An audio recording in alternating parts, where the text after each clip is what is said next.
Nagbubukas ang pelikula kay Yoshioka Yuiko, isang estudyante sa high school, nagising nang tumunog ang kanyang telepono sa mga text ng kanyang kaibigan. Ngayon ang unang araw ng kanyang pagpasok sa high school at si Yuiko ay sobrang late na sa kanyang klase. Mula noong nagsimula ang entrance ceremony sa kanyang paaralan noong isang linggo, siya ay nagkasakit dahil sa trangkaso. Kaya, iminungkahi ng kanyang kaibigan na magpahinga siya dahil hindi pa rin siya makakarating sa paaralan sa tamang oras. Biglang pumasok ang kapatid ni Yuiko sa kanyang silid na may dalang telepono at sinabi sa kanya na ang isa sa kanyang mga kaklase ay tumatawag. Nalilito, kinuha ni Yuiko ang telepono at kinakabahang binati ang tumatawag. Ang tao sa kabilang panig ay si Matsubara-kun, ang class president na may nakamamanghang boses, kaya't si Yuiko ay agad na nabighani sa kanya kahit na hindi niya nakikita ang kanyang mukha. Samantala, matapos tanungin kung maayos na ba ang pakiramdam niya, ipinaalam ni Matsubara kay Yuiko na magkakaroon sila ng orientation program na susundan ng medical check-up para sa mga estudyante kinabukasan. Kinabukasan, pumasok si Yuiko sa paaralan kung saan hindi niya maiwasang isipin kung ano ang hitsura ni Matsubara sa personal. Gayunpaman, hindi pa rin siya ganap na nakaka-recover mula sa kanyang lagnat at nagsimulang makaramdam ng pagkahilo sa koridor. Nang magsimula siyang mahulog dahil sa pagkahilo, may biglang humawak sa kanya. Ang pamilyar na boses ni Matsubara ay sumalubong sa kanya at nagtatanong kung ayos na ba ang pakiramdam niya. Isang nasasabik na si Yuiko na tuwang-tuwang tumingala sa itaas para lamang makakita ng kakaibang eksena. Ang mukha ni Matsubara ay natatakpan ng isang brown na paper bag. 2 tuldok para sa mga mata at isang cartoonish na ngiti ang iginuhit sa bag na kumakatawan sa kanyang mukha. Ngunit hindi nito napigilan ang pananabik ni Yuiko at excited siyang nagpakilala. Gayunpaman, napansin ni Matsubara na inaapoy pa rin siya ng lagnat. Bilang kinatawan ng klase, ginawa niya ang tungkulin na i-escort siya sa clinic room ng paaralan ng mag-isa. Samantala, sa kanilang klase, nagsimulang kumuha ng attendance ang guro at napansin niyang wala si Matsubara. Nagsimula siyang ipagtanggol ng kanyang nakababatang kaibigan na si Yuichi, isang babae na nagngangalang Midorikawa ang sumali din sa usapan at gumawa ng dahilan para sa pagkawala ni Matsubara. Sa clinic room ng paaralan, hindi nila mahanap sa loob ang nurse. Kaya naman, si Matsubara na ang nag-alaga kay Yuiko. Nilagyan niya ng basang tela ang kanyang noo at sinabi sa kanya na ipangako niya na hinding-hindi na niya pepwersahin ang sarili nang hindi kinakailangan. Ang kakaibang headgear ni Matsubara ay hindi nakakaabala kay Yuiko at ang kanyang madaldal at nasasabik na pag-uugali sa kanya ay nagpapahiwatig na siya ay lubos na natutuwa sa kanya. Kinaumagahan, nagpatuloy ang pagkahibang ni Yuiko kay Matsubara nang makita niya ito sa labas ng paaralan at sinasamahan siya sa kanilang klase. Lingid sa kanilang kaalaman, palihim na kinukuhanan sila ng mga larawan ng ilang estudyante para ireklamo ang kakaibang headgear ni Matsubara sa president ng school council na si Hayado Makoto. Si Makoto ay isang mahigpit na personalidad na hindi kinukonsinti ang kanyang mga kapwa mag-aaral na lumabag sa mga nakasanayang tuntunin ng pananamit at sa gayon ay planong harapin si Matsubara. Mamaya sa silid-aralan, si Matsubara at ang kanyang childhood friend na si Yuichi ay may pag-uusap. Dahil kaibigan na ni Yuichi si Matsubara mula junior high, hindi niya nakitang kakaiba ang paper bag. Gayunpaman, sinabi niya na ang ibang mga mag-aaral sa klase ay napapansin ito na kakaiba at patuloy na nagsasalita sa likod ni Matsubara. Sa sandaling iyon, ang kaibigan ni Yuiko na si Aki ay pumasok sa silid-aralan upang harapin si Matsubara. Nang walang pag-aalinlangan, pinutol niya ang pag-uusap ng dalawang magkaibigan at tinanong si Matsubara kung ano ang itinatago nito sa likod ng paper bag. Bagamat sinusubukan ni Yuichi na pigilan siya sa pagtatanong ng mga ganyang bastos na mga tanong, hindi siya nagpaubaya. Dahil dito, na-corner si Matsubara ng walang ibang paraan, ngunit sa kabutihang palad, biglang bumahing ng malakas si Yuiko na nakakuha ng lahat ng atensyon sa kanya. Nahihiya sa biglang pagpasok sa sentro ng atensyon, nagsimulang magpakilala si Yuiko sa kanyang mga kaklase. Siya ay patuloy na nakikipag-usap, hinihila ang lahat ng atensyon mula kay Matsubara. Sinasabi niya ang kanyang paboritong pagkain at hinihimok ang iba na maging kaibigan siya.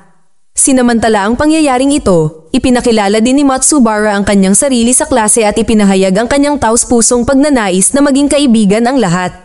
Ang taus-pusong pananalita na ito ay sapat na upang mapagtagumpayan ang lahat at ang tensyon ng kapaligiran mula kanina ay naging isang palakaibigang kapaligiran. Kasunod nito, pumunta ang buong klase sa gymnasium para sa basketball practice.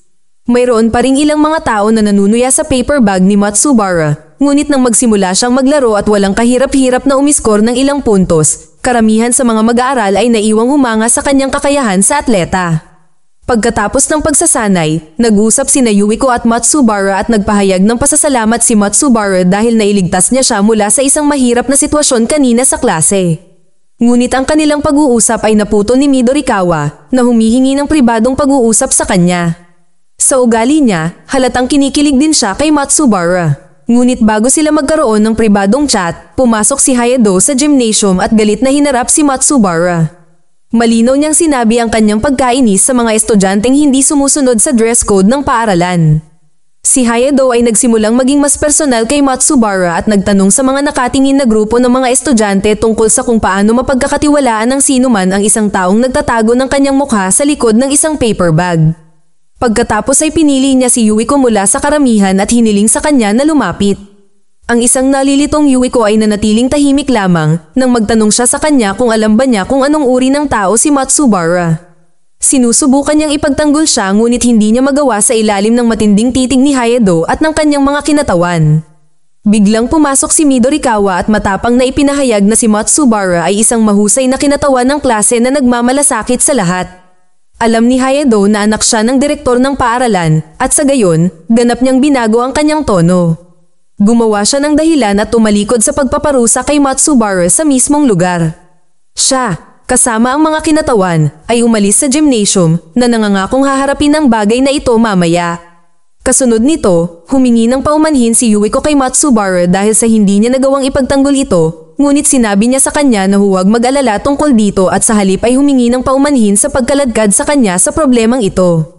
Lumipas ang ilang araw at lalong tumindi ang pakiramdam ni Yuiko kay Matsubara. Napansin niya kung paano niya palaging binabati ang lahat ng may kabaitan at hindi kailanman itinataboy ang sinuman, ngunit ang kanyang pag-uugali ay hindi kailanman nagugustuhan ni Hayato at ng kanyang mga kinatawan na naiinis pa rin sa kanyang kakaibang headgear. Isang hapon, inarangan nila si Matsubara sa bakuran ng paaralan at muli siyang hinarap sa harap ng maraming estudyante. Binalaan ni Hayato si Matsubara na tanggalin ang kanyang paper bag o siya mismo ang gagawa nito. Pero nang aabutin na niya ito gamit ang kanyang kamay patungo sa bag, hinawakan siya ni Yuiko. Iginiit niya na si Matsubara ay isang napakabait na tao at pwede siyang manamit ayon sa gusto niya. Gayunpaman, si Hayato ay tila mas nahuhumaling sa kanyang kagandahan kaysa sa anumang sinasabi niya. Hiniling niya sa kanya na bitawan ang kanyang braso at pagkatapos ay nagmadaling umalis doon. Ang isang flashback na eksena ay nagpapakita kung paano nagkakilala sina Midorikawa at Matsubara. Magkatabing nakaupo ang dalawa sa entrance exams at doon nagsimulang maakit si Midorikawa sa kanya. Sa kasalukuyan, nakikita niya itong mag-isa sa silid-aralan at nilapitan siya. Matapos tanungin kung naaalala niya ang unang pagkikita nila, sinubukan nitong hawakan ang mukha nito. Lingid sa kanilang kaalaman, dumating si Yuiko sa labas ng klase at na-misunderstand ang buong sitwasyon. Sa pagdaan ng mga araw, si Midorikawa ay nagsimulang mapalapit kay Matsubara. Isang araw sa klase, nagdala siya ng ilang bag na may iba't ibang kulay para sa kanya. Nagbubulungan ngayon ang buong klase at pinag-uusapan ng dalawa kung nagde-date ba sila. Pagkaraan ng ilang sandali, lumapit si Matsubara kay Yuiko at tinanong kung alin sa mga bag na dinala sa kanya ni Midorikawa ang mas maganda, ngunit sumagot siya na mas maganda ang hitsura niya ngayon. Nang sumunod na araw, dumating si Matsubara suot ang simpleng brown na paper bag sa kanyang ulo, ngunit nagbago ang emosyon nito. Imbes na simpleng smiley face, may laughing emoticon na siya ngayon. Nang maglaon, nakatagpo ni Yuiko si Hayato sa locker room at sa tingin niya ay nagagalit pa rin siya sa kanya dahil sa paghawak sa kamay niya noong isang araw. Ngunit sa totoo lang, nabighani siya sa kanya at hindi napigilan na makapagsalita ng kung ano-ano dahil sa kaba. Pagkatapos ay nagmadali siyang pumunta sa opisina kung saan siya ipinatawag ng kanyang guro sa Ingles. Hindi nagtagal, dumating din sina Matsubara at Midorikawa sa opisina at hiniling ng guro sa Ingles na ibalik ang mga notebook sa silid-aralan. Gayunpaman, ayaw ng guro na gawin ito ni Midorikawa dahil anak siya ng direktor ng paaralan. Sa halip ay hiniling niya kay Yuiko na samahan si Matsubara sa gawain. Gayunpaman, sinabi ni Matsubara na dapat siyang samahan ni Midorikawa sa gawain dahil class representative din siya tulad niya. Ikinalugod niya ito, habang si Yuiko ay nagiging mas kainahinala sa katayuan ng relasyon ng dalawa. Lumipas ang ilang araw, at sa wakas ay nagsimulang mapansin ng ating bida na hindi na katulad ng dati si Yuiko na masayahin.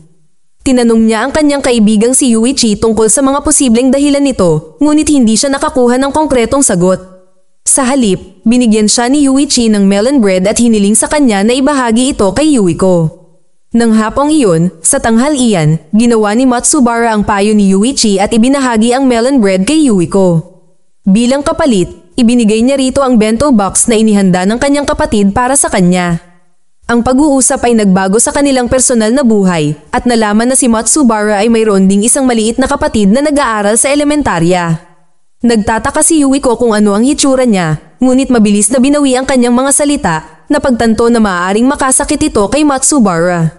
Samantala, nagpapatuloy ang pagkahumaling ni Hayado kay Yuiko. Pumunta siya sa kanyang klase, umaasang makausap siya. Ngunit nang hindi niya ito natagpuan, humakbang ang isa pang kaklase at nagtanong kung mayroon itong anumang mga mensahe para sa kanya. Sinubukan ni Hayado na sabihin ang isang bagay ngunit sa huli ay kinabahan siya. Dahil sa hiya, lumayo siya roon at nakasalubong si Midorikawa sa koridor. Nang maramdamang may gusto siya kay Yuiko, sinabi niya sa kanya na sinusuportahan niya ito. Pagkatapos ay hiniling niya sa kanya na mag-propose kay Yuiko, ngunit tumugon siya na gagawin niya ito sa tamang oras. Ang damdaming ito ng paghihintay sa tamang panahon ay nagpahanga kay Midorikawa at plano niyang gawin din ito sa kanyang pagmamahal kay Matsubara. Sa ibang lugar sa rooftop, nag-uusap sina Yuiko at Matsubara sa tanghalian. Bagamat gusto niyang makita ang totoong mukha niya sa likod ng paper bag, naiintindihan niya na ang sekreto ay maaaring personal para kay Matsubara, kaya ayaw niyang pilitin itong ibunyag ito. Nang gabing iyon, bago matapos ang klase, tinawag ng mga kinatawan ni Hayado si Yuiko sa silid ng student council. Doon, itinakda nila siya para sa isang pribadong pagpupulong kasama si Hayado. Di nagtagal, dumating siya at nagsimula ang dalawa ng taos-pusong pag-uusap. Inalis ni Hayado sa kanya ang pag-iisip na may galit ito sa kanya at gusto lang niyang makipag-usap. Nakahinga ng maluwag si Yuiko na nagsasabing palagi niyang iniisip ito bilang isang mahigpit at nakakatakot na tao.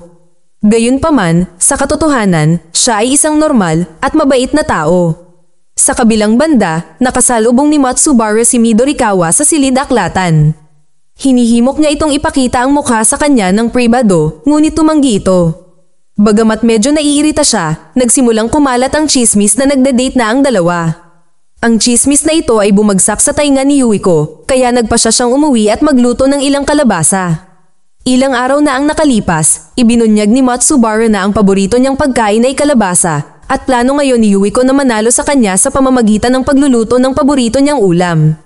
Kinabukasan, sa tanghalian, sinubukan abutin ni Matsubara ang mukha ni Yuiko.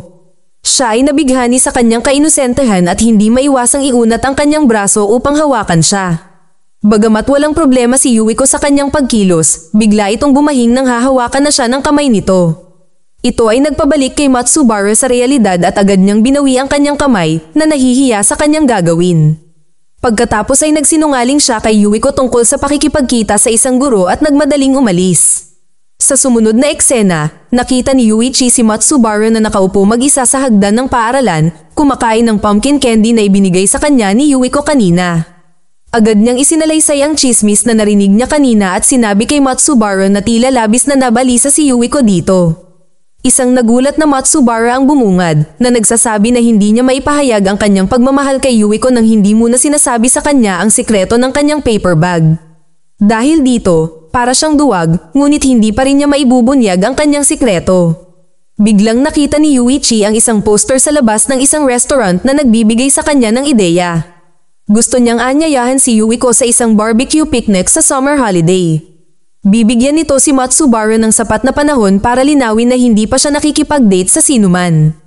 Sa ibang lugar sa silid-aralan, pinag-uusapan ng dalawang babae ang tungkol sa pagde-date ni Matsubara at Midorikawa.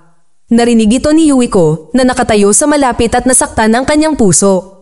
Gayunpaman, lumapit si Midorikawa at sinabi na hindi sila nagde-date ni Matsubara. Pagkatapos ay hiniling niya kay Yuiko na samahan siya sa labas ng klase para sa isang pribadong chat. Sa labas, ipinahayag ni Midorikawa na labis niyang nagugustuhan si Matsubara, ngunit ito ay isang one-sided love.